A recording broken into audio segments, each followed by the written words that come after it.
All right. Happy New Year. Secondary break, Tar Heel takes, whatever you want to call us. We're back. Been a very challenging season. Today is also going to be a challenging show. We skipped over the Louisville game, and we were traveling for the holidays. So anybody that's tuning in, hopefully you are starting off the new year right. It's always good to start the new year with a win. That's the we'll start there. And I've got a funny thing. Friend of the show and former Carolina player has already kind of checked my disposition towards that win, and just refocused me in. Hey, look, we got to win on the road. Let's just focus on that right now, which is great. But Carolina takes down Notre Dame 74-73. You said you didn't catch the last 2 minutes because the recording cut out on you. I feel very fortunate, is the nicest way to put it, that we walked away with a win in that game. And I honestly, it goes both ways. There's certain games where I thought we should have won and we didn't pull it out. Today's not one of those days. I felt like Notre Dame did what they needed to do to beat us, and we got really, really lucky. But that's part of basketball. So we're in the win column. After a very disappointing loss to what I think is a rebuild in Louisville, we get a win on the road in Notre Dame. So congrats to the Hills. Go Hills. Yeah, I missed it. So I was frustrated when the recording cuts out. I don't know why that does happen sometimes, but I did read about what happened, and happy to get the win. Another loss here. I think we're probably, if not, last four in, we've got to be kind of right on the bubble. I think we're probably going to live there for the entirety of the year, and so we're going to need some of these close wins, particularly road wins, to go our way. So very, very happy it happened today. Maybe it'll be a catalyst and be a launching pad for us to go on a bit of a run. I think we have 4 of the next 6 at home. The 2 road games are State and Wake. So we get to stay in Tobacco Road now for a little while, and maybe that'll allow us to settle in and start to string some wins together, which we badly need. Is that Wake game on the road? It is. Yeah, State and Wake are on the road. The rest are at home. Yeah, that's going to be a tough one. It's an important stretch. We probably need to go 5 and 6, on this stretch at least, to really start to play our way back towards having some confidence we're going to make the tournament. Yeah. What were your biggest takeaways from today's game? Because there's one glaring one for me, and I'll go after you, but I'd love to get your POV, because it's an outlandish take. It's a hot take. So if anybody's watching this, you're either going to jump off the ship and never come back, or you're going to be like, oh, that's an interesting thing. I don't know if I've heard that. Well, obviously Ian was huge. And, right now he seems to be our best player, and is certainly playing with the most confidence on the offensive end, which is weird to say considering we've got RJ coming back for, what we thought was going to be a run at National Player of the Year. Mm-hmm. And so, I think that's one of the real positives to take, from the last couple of weeks is just, Ian has found, I think, his role, obviously getting more minutes with Seth being hurt, which is unfortunate, but I think has helped him settle in. He's no longer looking like a freshman trying to figure out, what his role is and where he needs to find his shots. So hopefully that can carry forward even, when Seth comes back and we give him some more minutes. I say my other big takeaway is offensively, nothing seems to come easy. It looks like we're very predictable. Teams know how to defend the high pick and roll. Everyone's doing it the exact same way. They're high hedging with the big. The big isn't even bothering to retreat anymore.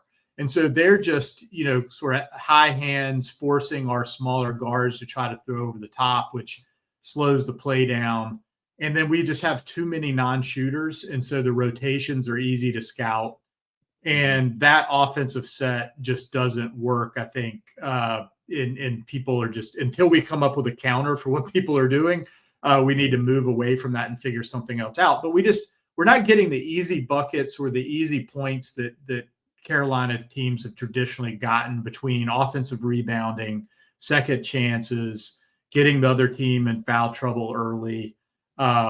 Even fast breaks, which I thought was going to be our calling card this year. It's not like we're getting like plus 10 differentials on that either.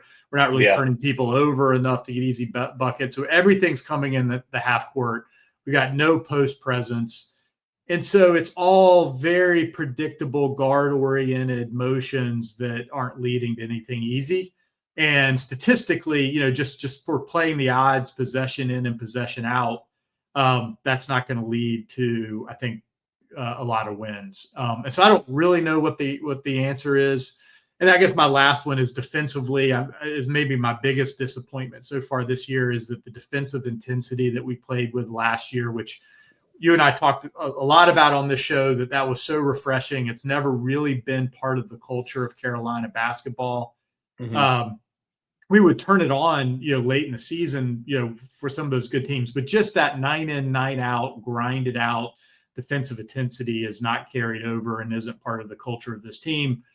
And so, I just don't know what we're going to hang our hat on. And I don't know. That was a long-winded answer, but those were my big takeaways. Yeah, I mean, all great points. I didn't know this. I think I heard it during the broadcast, is that we are dead last in the ACC in points allowed, which, you're not going to be an elite team. ACC seems to be down. We definitely have had years where people said the ACC was down, and I didn't agree with them. And then we performed well in the NCAA tournament. I don't think that's going to be the case this year. So to be dead last in what I feel is a very accurate assumption or appraisal of the league and being down, terrible. Also, we're 312th in the country. Yeah, I mean, it's one of the things. Also, just to piggyback some of your concerns before I get into my hot take, is it baffles me every game that I don't see tangible adjustments. It's high ball screen, and then we're a floundering. Okay, what do we do now when that doesn't work? Oh, we back it up and we try it again. I don't understand it. And again, we have played some really good teams. Florida's really good. We played them to a one-possession game. Kansas is really good at their place. Played them to a one-possession game. Michigan State in overtime loss, if I remember correctly. Yep. They're top 20 now, and they're beating people. So, we seem to be knocking on the door just with no offense at all. But it's Carolina. This is a top 5 job, no matter where you sit in college basketball. And we have a coaching staff that doesn't seem to be making adjustments. And I'm just baffled by it. I don't see anything new from week to week. And it's like the definition of insanity is doing the same thing over and over and over and expecting different outcomes. Yeah. And some of it is offensive design. Some of it is shot making. I mean, we missed a lot of wide open looks. We have all year, though. We have all year. I mean, RJ's not even shooting. I mean, I think last time I looked, he was shooting 27.5% from 3. And not all of those are contested, man. No. I mean, I think people have made excuses for him a little bit, and some of those maybe are justified, but I think a lot of it is not. I think that he has gotten the same quality looks that he got last year. And so to me, it's still pretty inexplicable. It's not like he was just naked all the time last year because of these double teams on Mondo, maybe a little bit. But he's had, a number of games where there are 3 or 4 open looks that he doesn't make any of them. Cade Tyson, I thought, was going to be a knockdown, open shooter, not at all. Man. I mean, really, the only person when they let it go I have any confidence in right now is Ian. Yeah. Or Seth in transition. Yeah. So what do you think happens when Seth comes back? Because I would be hard pressed for anyone to look at the lineup and say, "Oh yeah, we're going to sit Ian down. We're not going to start Ian," because all year long we get off to these slow starts and we have to battle back. Ian seems to be the only person that's found a rhythm offensively, and I wouldn't want to take him out of the starting lineup. I think the person you'd have to take out is Elliott. Yeah. And then the question is, who runs point, and can Seth run point, or do you move RJ to point? But we've got to change something up, and we've got to play around with these lineups and figure out some sort of rhythm that works for us. Last year when Elliott came off the floor, I felt like it really damaged the team and the flow because he fit so well with that team for whatever reason and those pieces. And he was able to get other people looks. This year, we had shooters. We had shooters. They spread the floor, and Elliott works well with space. But now we have no shooters. I mean, our one of the best players in the country supposedly this year is shooting less than 30% from three. So people are packing it in. They're like, go ahead. I mean, RJ again today, 0 for 3, like doesn't make a three. So And it's just baffling. And so RJ can run the offense. I mean, he's done it Yeah. before. He obviously been here a long time. He knows how to play that role. And that's not to say that there aren't times when you wouldn't have him and Cadeau on the floor at the same time, or if he gets hot, where you move him off the ball. Yeah. But I think, allow he and Seth to be, a little bit more interchangeable. It would allow us, to have another good perimeter defender on the floor. Today, really frustrated by the defense on Burton. We neither Cadeau or RJ could stay in front of him at all, and he just kept turning the corner. I mean, he is really good. Burton is a very he's good really player. good. Yeah. So. But regardless, you're gonna counter those types of players. You have to have another guard that can at least, slow them down a little bit. I mean, he was just. I mean, it was like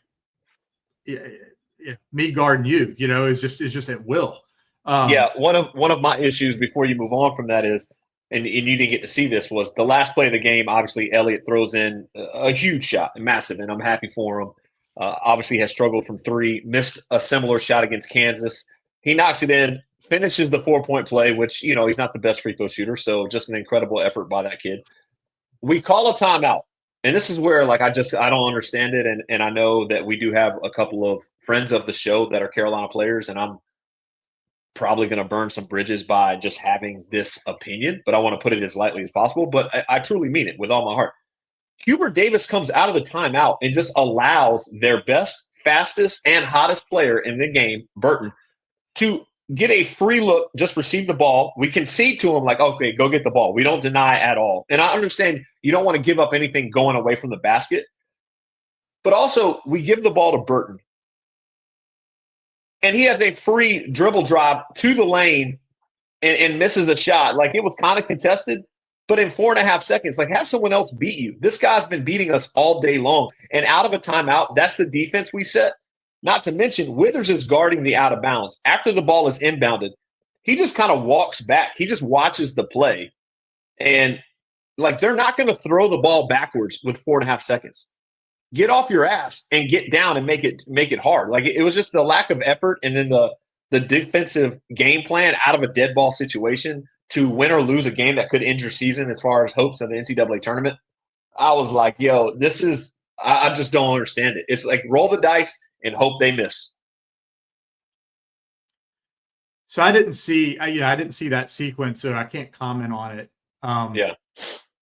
We've talked about this a lot. I think you learn a lot about coaches from dead ball situations, both in terms of the looks that you give and then what you're able to scheme up in terms of anticipating what they're going to do. Yeah. And I think frequently we seem to leave games, I'll say it nicely, with a disadvantage in those dead ball situations. Agreed. That is saying it nicely. And so, I don't know who on the staff is responsible for that. I think a lot of staffs assign somebody, and that's what they do. Sometimes it's the head coach, it's somebody else. I while we're on coaching, I what really drove me crazy watching the game today was the screening. And we started talking about this, I think, in some prior shows. But I was really paying attention to it today. And it's both the on-ball screening and it's the off-ball screening, when we're running, either RJ or Ian usually on these sort of blocker mover type of actions. We have to be the worst screening team in college basketball. And to me, good coaching is the small details. It's blocking out. It's can you close out, take away a three, but then, but still be able to stop the dribble drive. I mean, today I felt like we were closing out long and they were blowing by us every single time. And to me, that's just such fundamental, you drill it day in and day out type of fundamental basketball. Screening to me is fundamental basketball. And I encourage anyone listening to the show, next game, watch our screening and you are going to be appalled. How many ghost screens that we set. They're pretend screens. I mean, I bet the number of times we actually screened someone to our advantage was less than 5, in the entire game. And I don't know if Jalen Washington, because he had the back-to-back injuries, he sort of learned to protect himself and avoid contact and maybe lost the physicality. Mm-hmm. But basketball is a contact sport, and you got to hit people. You got to hit people to rebound. You got to hit people to deny them position, when they're trying to post you up, and you have to hit people when you screen. We do not hit anybody. Nobody feels us. Mm-hmm. And there's a physicality in football, offensive, defensive lines. That's how you win. There's a physicality in basketball. We are not a physical team, and some of that size, but it's as much a mentality though as I think it's size. And it's not like our bigs are tiny, and they just never hit anybody. That goes back to coaching to me. And I think our fundamentals and the intentionality that you do the small things are the only way. They're the building blocks to these sets. And you could run the most elaborate sets in the world, and they're not going to matter if you don't execute them and you don't pay attention to the details. And it doesn't feel like this team is locked in with that type of just focus. It's like we're a very careless team. And last year's team, I feel like, was not that way. No, I would agree. I mean, a lot of people make excuses for, well, Baycott was a bigger framed guy. Harrison Ingram was a bigger framed guy, and they could really set solid screens. And again, it's a minuscule point, but if you've ever played basketball, screening is to create advantages for your team, and so like other teams make us pay for it terribly. Like we give up so many shots. It's well versed. I know anyone that watches or listens to this show, one, thank you. But two, they're tired of hearing me talk about how we just point and switch. We give up so many shots because we don't know how to do it. And we're lazy, and we don't even make the teams make contact. We just kind of point.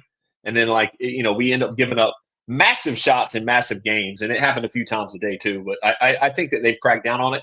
I actually saw Joel Berry, who's a friend of the show. He watches our show. Joel, if you're watching this, thank you for keeping me in check in certain scenarios. He did a breakdown completely on that of how they got to get away from it. And I will say we were on top of that early. And now it's starting to come to be like a thing where even Joel Berry, who loves Carolina, who loves Hubert Davis, played for him as, when Hubert was an assistant, is even saying, hey, we got to get away from whatever defensive game plan that is of just pointing, because it's creating a massive deficiency in our defense.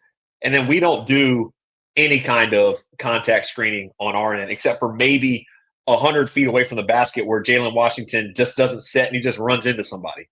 No, he's a terrible screener, and he has to be a good screener. And that is intentionality and focus and attention to detail and drilling and coaching. And also, like, we're at a point in the season where people should have carved out roles, and people should know what they bring to this team and what they have to excel at and where their minutes can count. We have too many empty minutes. We have guys coming on the floor and they have no idea or the ability to contribute in any meaningful way. And Kate Cott, I feel like we're just giving him generosity minutes. Yeah. Like, does he know what he's supposed to be doing? He can't guard on the perimeter and he can't make open shots. Like, why is he has not done anything to this point, in my opinion, to earn minutes in an ACC game. And until he can carve out a role and figure out where in this offense he can get open looks and make those looks at a 50% clip, like, he just can't. He's too much of a liability on the defensive end of the floor and doesn't bring anything else to the table to have earned those minutes. And he might have the worst body language in all of basketball too.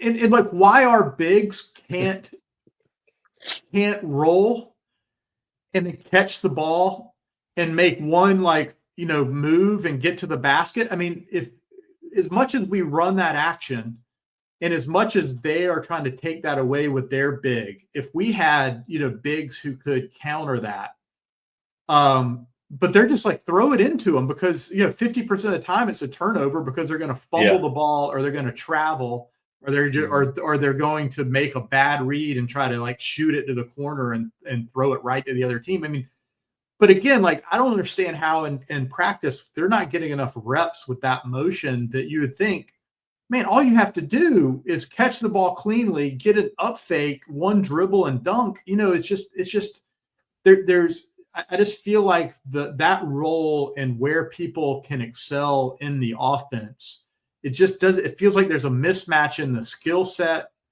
and what we're trying to do, and we just have not found it yet. Not for too many of the players, we haven't found it, you know. Yeah. Well, where the disconnect lies there is you got to understand who they're going against in practice. It probably looks great in practice because we got nobody that plays defense. So when you have the worst defensive team in the league, and then questionably one of the worst, well, not questionably, it's proven by the numbers, one of the worst defensive teams in the country, you're playing against the worst defense in the country in practice. So it probably works in practice. You know, Cade probably makes shots in practice because he's just open. I don't know. I'm hoping. I can't, you know, outside of that one game, and I'm drawing a blank on it, but I don't think it was a very meaningful game. I mean, all games are meaningful that he got off. Other than that, he's not earned any minutes. So I would imagine he must be shooting it well in practice because Hubert's not going away from him. He has shot more air balls. I mean, he only had 8 minutes, so I guess, you know, they were shrinking, you know, his minutes today. But even those 8, right? You know, I mean, 0 for 1. I think he made 2 free throws, got fouled, but again, also, you know, you make a very good point about the bigs, and so I've been, and I think everybody ranked this team because the backcourt was going to be so elite. And again, like it's a new age of basketball. If you can't shoot the three and you're a bad defensive team, you're not going to win games. We don't even shoot 30%. 28.6% today on 3-point shots. It's like I just don't understand it. RJ 0 for 3. Ian Jackson, who by far is our best offensive player, he was 2 of 7. That's not great, but like he's our best 3-point shooter now, and he's 2 of 7. Drake Powell was 1 of 6. He did make a big one. Elliott, I mean, made the biggest shot of the game. He was 2 of 3, but he's not a good 3-point shooter. So like you said, I don't know what the identity is. I feel like it has to be. I know you can't scrap the entire offense, but for me, I just start over. All right, this is not working. We got to figure something else out. Yeah, you have to know what different players want to do offensively and what they're good at. I mean, last year, if you went through the roster, right, like you knew what everybody was good at, and to a certain degree, the pieces fit better. So this is like an unfair comparison, but you know where Elliott can thrive. Like, you know, Yep. like with space, he's like pretty good on the dribble drive and getting, you know, even a little bit to the mid range, and that's his game. And then of course in like fast break, you knew what RJ wanted to do. You knew what Cormac wanted to do.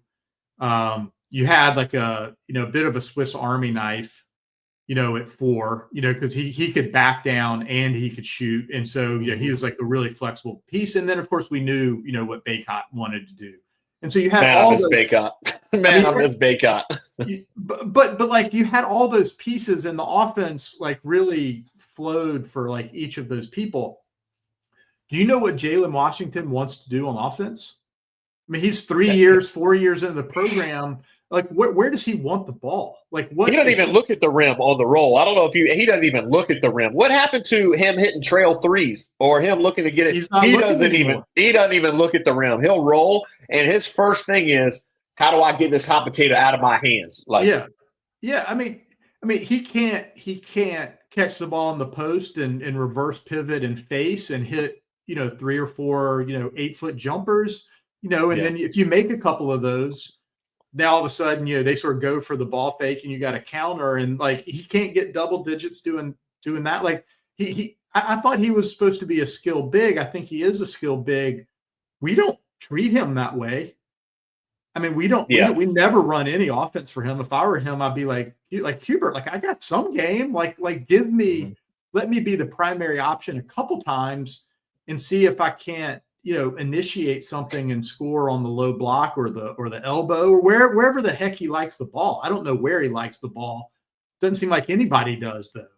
And then, you know, I've talked about this before with Drake. Like we're treating Drake like a 3-and-D guy in the NBA. Mm-hmm. And he can make some threes, and I get that. But to me, he's like a pretty dynamic guy when he's able to get downhill a little bit and get, to the mid range, because when he elevates, like nobody's really contesting that shot. Yeah. Like I would love to see us run, more motion for him. We're doing it with Ian and we're doing it with RJ, but he's a bigger body. And I could see him having some matchups, particularly if they try to guard him with a 4 who's not used in chasing. Run some curl screens where he gets to go downhill and turn the corner a little bit.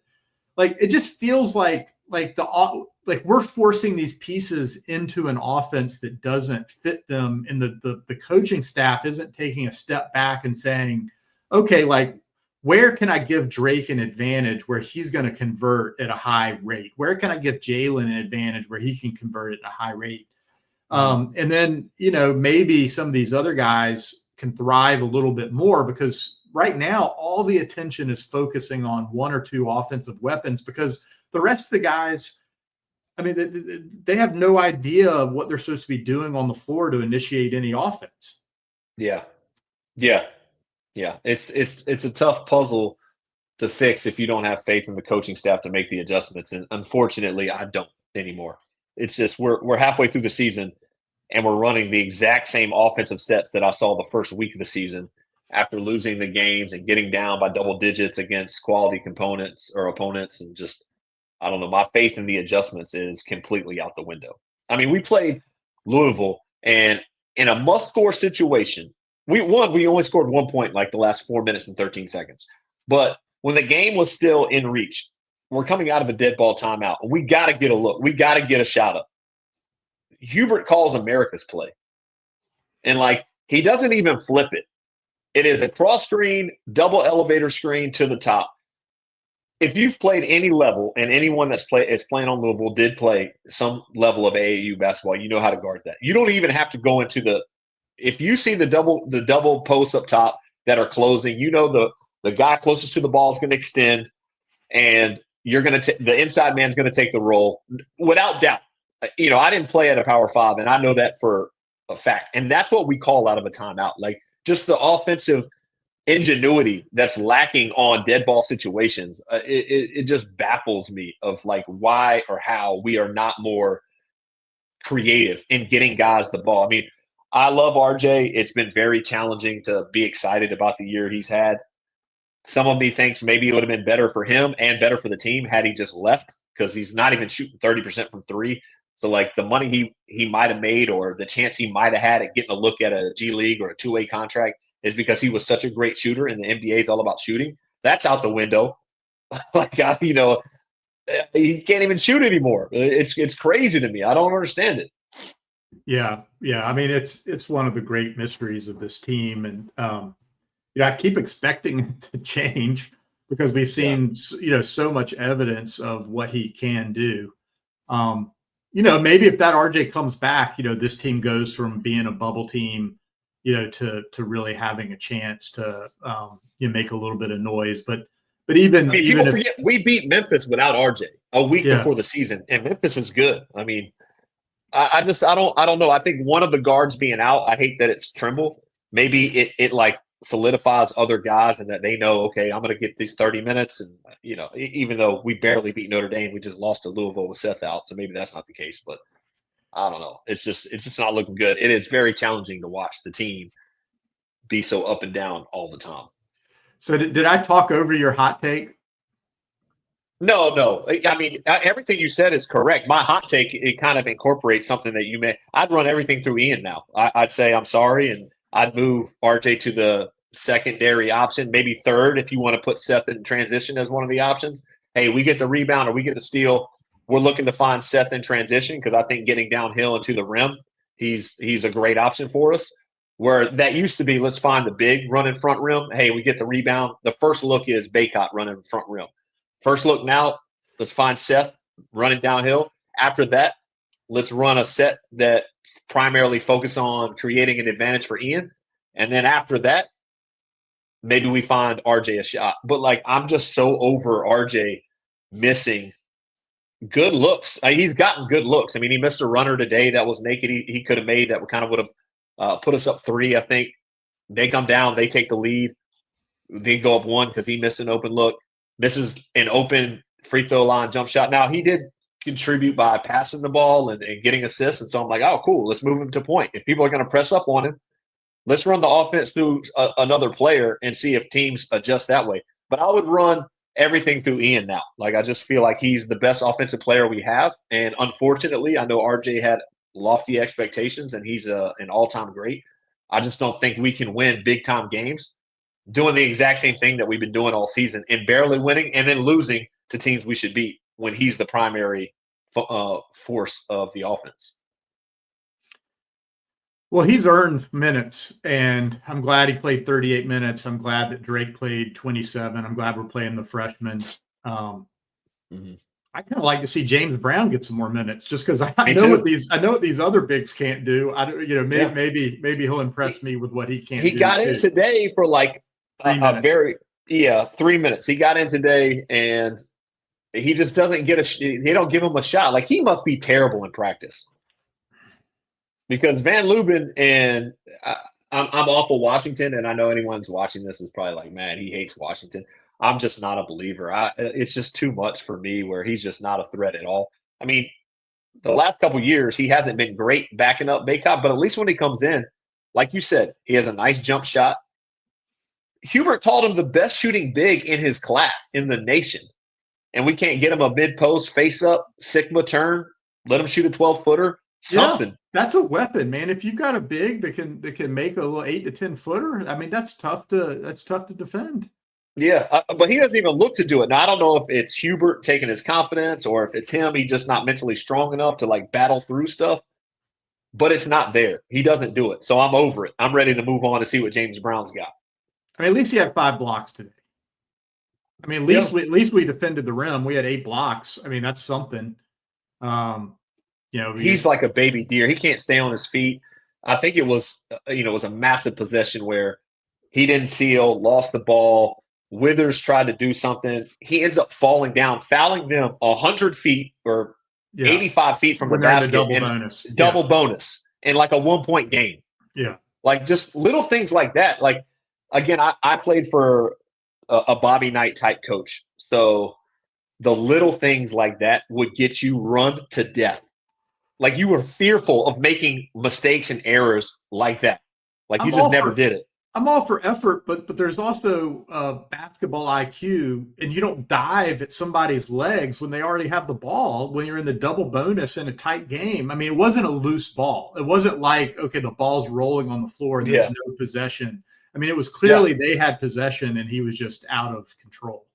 It's unreal to me. I don't know. It's like he's lost. And again, it's very challenging. He's still a kid. Maybe he's lost his confidence. I know hopefully he stays off the internet. Hopefully he never sees this because I'm obviously not building him up. But it's frustrating as someone who played to see some of the mental errors that we make, especially Jalen Washington, down the stretch. It's just unbelievable to me. And again, I've been in locker rooms and been in film sessions where it's drilled into your head what not to do. Like, it's one thing to miss shots. Everybody misses shots. But fouling somebody in the backcourt when they're in the double bonus and you're a one-possession game for no reason is just like, what are you thinking? And I hate the no reaction from Hubert. I wish he would come over, pull him over, and be like, what are you thinking? Like, you have to be smarter than this. And maybe he does that behind the scenes. So I'll give Hubert the benefit of the doubt there. I don't want him berating a kid in public, but also holding kids accountable to mistakes that they make during the game that could cost you the game is the only way that you don't repeat those errors moving forward. Yeah. Yeah. I mean, like the turnover at the very beginning game where he gets an offensive rebound and then tries to throw it out. I just, what are we doing? I mean, you can't make that pass. He hit the guy in stride for a dunk, man. I mean, it's like, what? But again, it's like he's so scared to even look at the rim. He gets it and he's like, how do I get rid of this? Like, I did my job, which again, you get an offensive rebound. Great. But just don't be so scared where you don't even look at the rim. Face up. And how does he not have confidence there to then, like, you have an advantage when you get that offensive rebound. The defensive player is generally out of position. They're not prepared. Yeah. So either just like pull up and take a little 6-footer. I'd much rather that than throw a pick six going the other direction. Just take a look. just take a look. He's just no threat. Like you said, pick and roll. They're like, please throw it to him. Please. That's great. Perfect. We win. Like if he happens to look at the rim, we'll take that gamble. But 99% of the time, he's just like, who do I get it to? And then all the rotations are back in place. Well, I know we're running a little long, but we talked about this a bit texting offline. But like, we've got to figure out what this program, and maybe this is a better conversation for the end of the season, but like what this program stands for. I mean, the lack of consistency from year to year, game to game. Like it's unclear to me really, like what is Hubert's vision for the program? What are we going to hang our hat on year in and year out? We've moved away from two bigs, which I think when we decided to do that, I felt good about it, moving to a more modern, 4 in, 1 out type of brand of basketball. But that implies that we're able to hang our hat on some other things that are just consistent advantages. Last year, I was hoping that one of those things was going to be a new defensive brand of basketball that we had not really seen in this program. That is not carried over. It just feels like if you look at the great programs and the great coaches, as the players change, there's certain aspects of it year in and year out where you're like, okay, I know who that team is. Right. I know what they're going to do. They're going to do it really, really well. And they're going to force you to, counteract that. And you know what type of player they're going to recruit. Like too often, I feel like we're recruiting players that don't fit, both out of the portal and high school guys. And it just feels like we're a bit directionless and it's causing this inconsistency. So I don't know. I'd be curious to hear Hubert talk about that and talk about his vision for how he wants the team to play. I mean, he talks about energy and effort and all those sorts of things, but maybe tactically one level deeper, on really what are we trying to be, and then what are the pieces that we have to recruit and bring in order to play that style. Yeah, I was hopeful, obviously, with his pro background, that we would have some pretty creative pro sets. Me too. And we do not. And I've watched a ton of his pressers, and I can't watch him anymore. Like the last one after Louisville, and again, everyone that I know that knows Hubert Davis says that he is one of the greatest humans on this planet. So I will never take that away from him. And I'm thankful to have someone at the head of the program that I feel is a role model for the young men that come through the university, because ultimately I do love the University of North Carolina, and I want people that go there to come out being a reflection of the program. I don't want people coming out and just being terrible people. That being said, when he's asked about, the game, the Louisville one, go back and watch it. He looks like a deer in headlights. He's like, hey, we just got to get better and move on to Saturday. It's like he has no answer, and it inspires no confidence that things are going to change. And so I'd much rather see him go to the podium and say, we got to shoot better. Our defensive efficiency's got to be better. Like we need to rotate. I got to sit guys down. I like just have a little bit of fire. He's like such a nice guy that it's like, all right, well, we'll just try to win the next one. And it's really hard as a fan who cares a lot about it to be inspired of like, oh, he's got a vision for it. He's going to go in there and get these guys right. It's just like, oh, we're going to see the exact same thing next week. And every week we see the exact same thing. Tough.